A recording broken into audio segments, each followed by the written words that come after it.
¿Qué es exactamente una experiencia extracorpórea? Bueno, Wikipedia lo describe como la sensación de estar flotando proyectados fuera del cuerpo. Es decir, es la experiencia de percibir el mundo sin la necesidad de nuestro cuerpo carnal.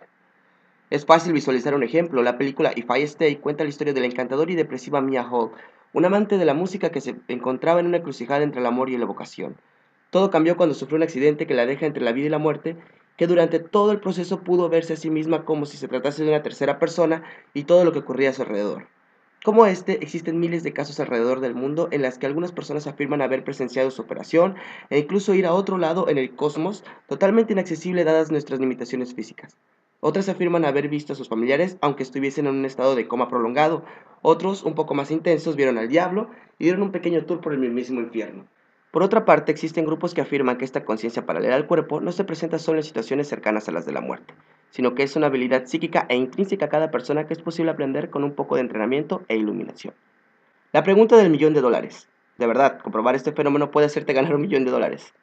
Es cómo podemos proyectar nuestra mente y nuestros sentidos fuera del sistema biológico. La primicia principal de los defensores o promotores del desdoblamiento es que el cuerpo y la mente son entes separados, que nuestras emociones y memorias pertenecen a un plano metafísico y que incluso los sentidos son paralelos al cuerpo, es decir, meramente un depositario, algo parecido a la dualidad mente-cuerpo de Descartes pero en tiempos modernos. Bueno, ¿qué dicen las evidencias? Pongamos por caso la vista. Para poder percibir la luz reflejada en los objetos es necesaria toda una serie de acciones por parte de diversos órganos. En primer lugar, los ojos, que detectan el espectro de radiación electromagnética o luz. La anatomía del ojo posee ciertas características que hacen posible esta acción.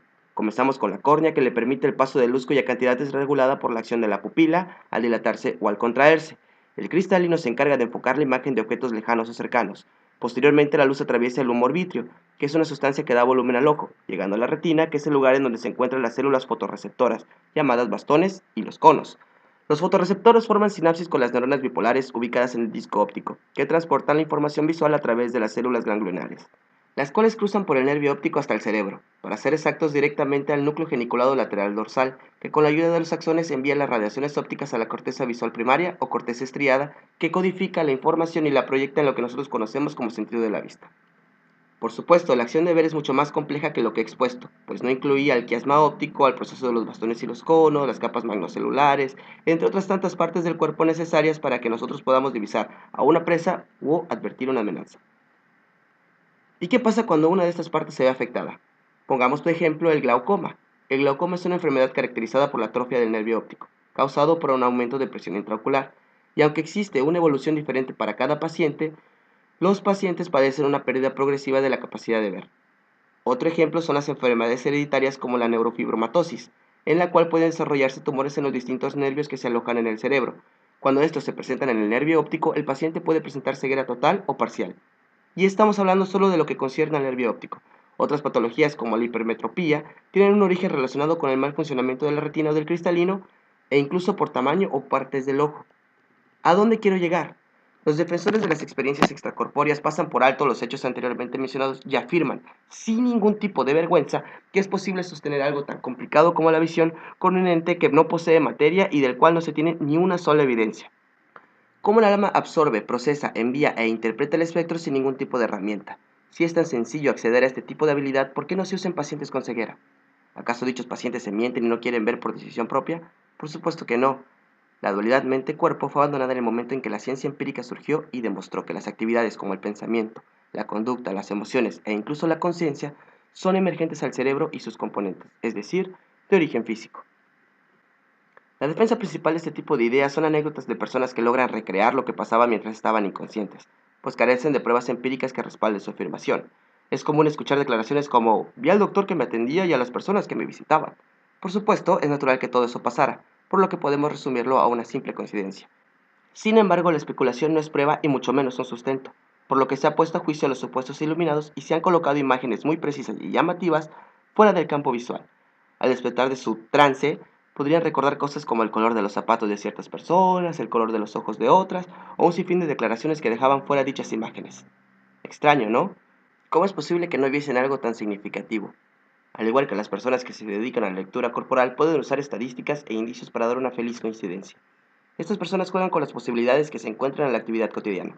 Claro, los charlatanes se escudan con pretextos como la ciencia no lo puede estudiar todo, No vi las imágenes porque a veces el plano astral decide a dónde viajas, honestamente mintiendo y afirmando que por el momento su habilidad no se encontraba al 100%. Eso es por parte de los charlatanes que lucran con la inocencia y la ignorancia. Sin embargo, ¿qué pasa con los pacientes que afirman tener una sensación de abandonar su cuerpo? Ellos no ganan nada al poner su integridad y su reputación en riesgo, y sin embargo pueden poner sobre mesa de juramento sus experiencias. Por supuesto, sería un error y poco ético subestimar dichas sensaciones, sobre todo si son tan reales para el paciente. ¿Cuál es la explicación? Bueno, se ha comprobado en diversos experimentos que al estimular el giro angular con electrodos el sujeto presenta sensaciones parecidas a las descritas durante una experiencia extracorpórea. El giro angular forma parte del área de Wernicke, cuyo principal encargo es el lenguaje. Sin embargo, también se encarga de procesar señales del sentido del tacto, el equilibrio, la vista y la propiocepción, por lo que se llegó a la conclusión de que al estimular dicha zona del cerebro daba como resultado la sensación de perder la unidad con el cerebro y la pérdida de la capacidad de percibir la realidad de forma objetiva del espacio en donde uno se encuentra. También se han llevado a cabo experimentos usando la tecnología 3D. Se coloca a la persona a experimentar unas gafas 3D y detrás se le coloca una cámara que la grabe de espaldas y la imagen es enviada a las gafas. Así el sujeto se ve de espaldas en tiempo y forma. Posteriormente, usando cualquier objeto, se tiene contacto con la espalda del sujeto. Dicha persona percibe no solo que el objeto interactúa con su espalda, sino que también siente cómo ésta toca la espalda de su representación visual, como si fuese parte de él. Este experimento revela, por un lado, que la localización subjetiva del yo en el cuerpo requiere un trabajo constante por parte del cerebro. En conclusión, las experiencias extracorpóreas no son más que la mala interpretación de nuestro propio cuerpo por parte de un cerebro mal calibrado, que al sostener una gran cantidad de acciones puede confundirse y prestarse al engaño. No tenemos evidencias, y no parece que las habrá en el futuro, que la mente humana está por encima de las leyes físicas, y mucho menos en un plano sobrenatural o inaccesible por la ciencia. Lentamente se desentrañan las explicaciones en temas complejos, como los que se producen al estudiar el cerebro y sus funciones. Y pese a que genera más preguntas que respuestas, no hay que olvidar que la carga de la prueba está en quien afirma. Y si una propuesta se defiende con la imposibilidad de evidencias o con evidencias poco sustentadas, es doble razón para ponerlo a prueba la mayor cantidad de veces posibles, con un control experimental con el fin de advertir un engaño.